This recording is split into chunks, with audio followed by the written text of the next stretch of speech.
Hi students, today we are going to discuss the concept of quadrants. This is a very important concept for class 11th and 12th students. Right? Now you see at the board, there are 4 quadrants here.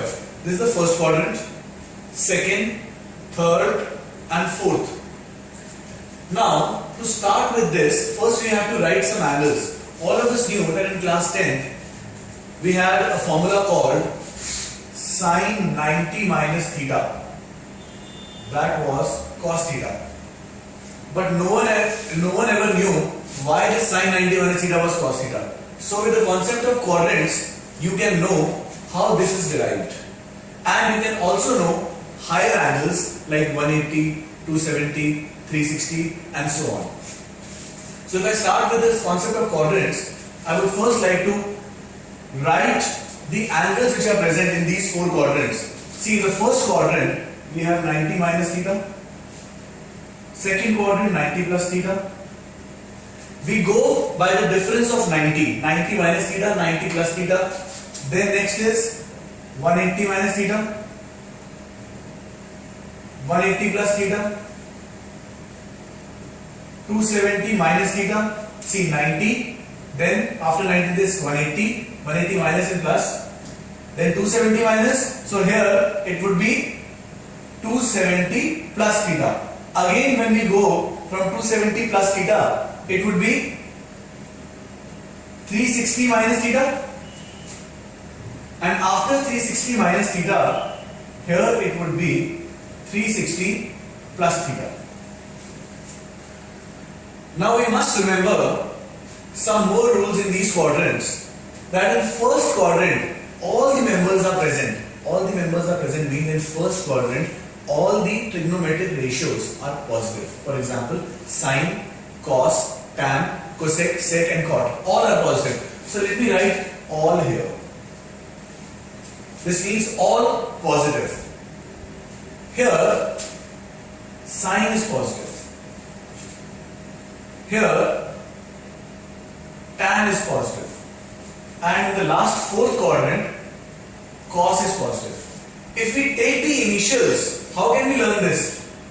All, sine, tan, cos. You take the initials A, S, T, C. After school to college. You can learn it like this, or you can say add sugar to coffee. That is also fine. Now before I start with the concept, sine of 90 minus theta equal to cos, how it is cos theta, we must understand there are 2 rules which I start with. I always start with when I teach quadrants. There are 2 basic rules. Rule 1, which says if there is an angle of 90 and 270, then sine changes to cos and cos changes to sine. Sine would change to cos and cos would change to sine. Similarly, tan would change to cot and cot will change to tan. Similarly here, sec changes to cosec and cosec changes to sec when there is 90 and 270. So let us mark it as rule 1. Now if I proceed to rule 2. Rule 2 says in 180 and 360, sine remains sine, cos remains cos. This means what? All remain same. This means here sine remains sine, cos remains cos. If there will be tan, it remains tan, cot remains cot, cosec remains cosec and sec remains sec. Since 180 and 360, the whole circle of the semicircle is complete. The angle, the sine, like in 90 and 270, sine is changing to cos. In 180 and 360, sine is remaining the same. So these are the 2 different rules you have to follow when there is 90 to 70, sine would change to cos and cos would change and so on. Similarly, when there is 180 and 360, all remain same. Proceeding further, the first example which I have written here, see, sine 90 minus theta equal to cos theta. If I apply the rule here, sine 90 minus theta. You see 90, sine changes to cos. So answer is cos theta because of this rule. Now, another concept which I want to teach here, 90 minus theta is in which quadrant? Let us see here. 90 minus theta is in first quadrant, right? One above this. And sine is also in which quadrant? It is in second. But don't you think so it is in first also? Because in first quadrant, all are positive. So, all angles are there in the first quadrant. In first quadrant, I can say sine is also there in the first quadrant. So, if the angle, if this angle and the member lie in the same quadrant, the answer is positive.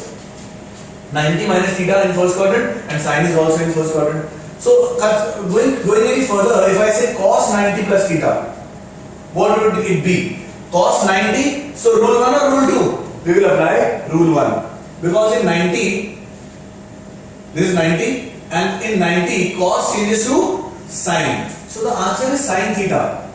Now let us see the answer, the final answer which is sine theta. How did it come? 90 plus theta and this is cos. So in 90 cos will change to sine. But my question is that here the signs would be positive or negative. That we don't know. We are not aware of that. So how will we come to know? Let us see in which quadrant does 90 plus theta lie. It lies in 90 plus theta. This lies in the second quadrant. Does cos lie in the second quadrant? No. Cos either lies in the first quadrant because all are positive, or it lies in the fourth quadrant. So obviously this is either 1 or 4 but not 2. Hence the quadrants are different. Therefore, we put a minus sign there. Always remember, when the angle is not with its member, the sign is negative. And when the angle is with its member, like in the first example here, in the first example, when angle with its member, the answer is positive. And in the second example, this angle 90 plus theta was in second quadrant and cos was in first and fourth. It is not with its member. Hence the answer is negative sine theta. I think this concept is clear. Now let us move further towards some higher angles like 180 and 360. Hi students, now what we are going to do, we are going to start with higher angles 180 and 360. I just told you how we dealt with the angles with 90 degree as an angle, how we dealt with it and how we saw the quadrants. Now I am going to tell you, see rule 2.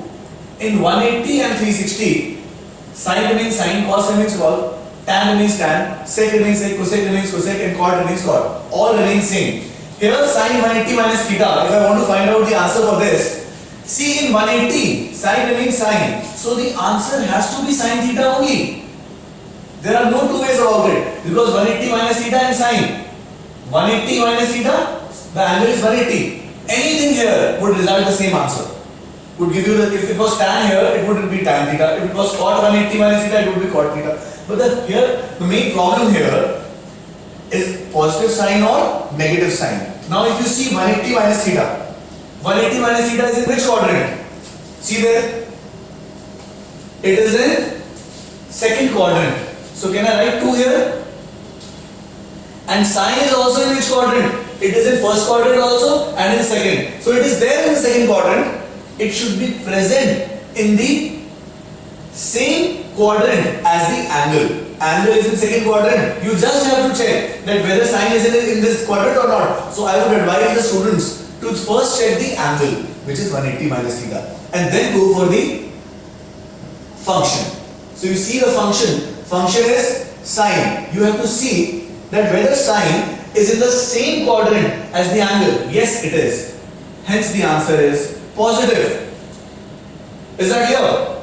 Answer is positive. Had it been sine 180 plus theta, again the answer is sine theta only, because 180 rule 2, sine remains sine.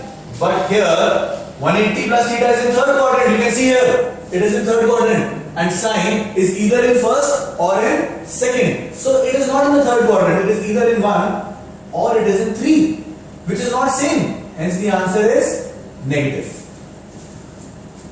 Is that clear? Now this is 180 minus theta and 180 plus theta. Similarly, similar results can hold good for say 360. So tan 360 minus theta tan 360 minus theta, this would be 360. So 360 all remain same. This is in which quadrant? Fourth quadrant, you can see here. Whereas tan is in either first or in third quadrant. They are not same.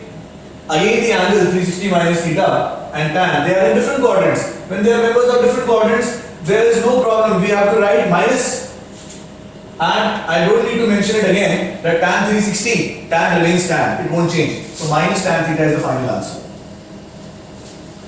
I think that is clear. Now if I say another example, cos 360 minus theta, what would it be?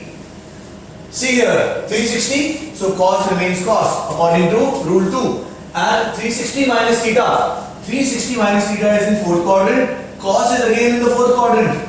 So both the quadrants are same, hence the answer is positive. Okay, the last concept here is the concept of negative angle, minus theta. I have written it in the fourth quadrant.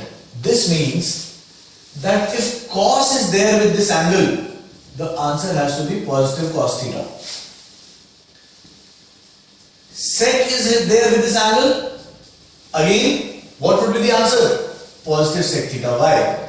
Because, see here, in these quadrants, this is cos and sec is what? 1 by cos. So I would like to mention here the opposite of cos, which is sec. 1 by cos is sec and 1 by sec is cos, would be there in the fourth quadrant itself. Similarly, in second quadrant, sine and cosec, because cosec is what? 1 by sine. Similarly, cot is 1 by tan. So if I go about this, if I talk about this, cos minus theta is plus cos theta, sec of minus theta is plus sec theta, for a reason that minus theta is in fourth quadrant and cos is in the fourth quadrant, hence the answer is positive. Similarly here, fourth quadrant, minus theta you can see there, and sec is also in the fourth quadrant. So the final answer is positive. Had it been tan of minus theta, had it been tan of minus theta, this would have been in the fourth quadrant and this is been in the third quadrant. So minus tan theta. So always remember, children often ask cos minus theta, why isn't it sin theta? Obviously I have told you in rule 1 that only 90 and 278 would change. So there is no question that cos of minus theta will become sin theta. Cos minus theta, it will remain cos. The only question here is whether positive or negative. So continuing the same concept which I have taught you 90, 270, 180, 360 and the concept of negative angle. If I try to use these concepts, in calculating actual values of higher angles which we have not studied in class 10, for class 11 students we often have values like sine 150. Now how to find? It's very simple. Sine, you just have to write sine 150, sine 180 minus 30. Always try to express 150 or any angle which is there in the angles I have given here, 180, 360, 90, 270. I would advise, this is a personal advice, I would advise however use 180 and 360. So it's easier. So sine 180 minus 30, 180 minus 30, 180 minus 30, this is which quadrant? Second. Sine is also second quadrant. In 180, sine remains sine. So answer is sine 30. Positive sine 30 because both are in the same quadrant, 180. This is 180 minus 30. Again same like 180 minus theta. Sine 180 minus theta. Sine 180 minus theta was sine theta. So sine 30. You must know the value. Sine 30 is 1 by 2. Okay, now another example. If I talk about another example, I think this is clear. If you talk about another example, say cos 390. Now how to go about this? We can use 360 here. This will be cos 360 plus 30. Now 360 plus 30, which quadrant is it? 360 plus theta, first quadrant, and cos is in fourth quadrant and also in first quadrant. So this means I can say, because I told you in the previous lecture, in the same lecture I mean, 360 plus 30, this 360 plus 30 is in the first quadrant. You must always see the angle first and then you should come to the function. You've seen the angle in the first quadrant. Now search whether in the first quadrant cos is there or not. Yes, it is there, because in first quadrant all are there. So I write 1. This means both are in the same quadrant. Cos 30. Cos 30 is what? Root 3 by 2. This means cos 390. The value for cos 390 is root 3 by 2. Positive. Why positive? Again, I have told you, both are in the first quadrant. So positive root 3 by 2 is the value of cos 390. So children, you have seen how you can find the values of higher angles if you want to. Again, another example, if you notice here, is suppose I want to find out the value of sine 1080. So there is no problem. 1080, you cannot use any of these. But you can use this angle C. For instance, how? Sine 3 into 360 is what? 1080? Write a minus 0 there. Sine 3 into 360. 360 3 times means 360 only. So this means what? You can safely ignore this. Don't cut it. I've just cut it. Eliminate it so that you can relate to the topic. You don't have to eliminate this in your examination. This is sine 360 minus theta. This becomes what? Again, which quadrant? Fourth, and this is in second. So this becomes minus sine 0. That is minus 0 or 0. So you can go for the higher angles, and if you go somewhere around in thousands or in 700 or in 800s angles, I would advise go for this angle. Use 360 angle to find the value of higher angles. I think the concept is clear. Thank you for watching.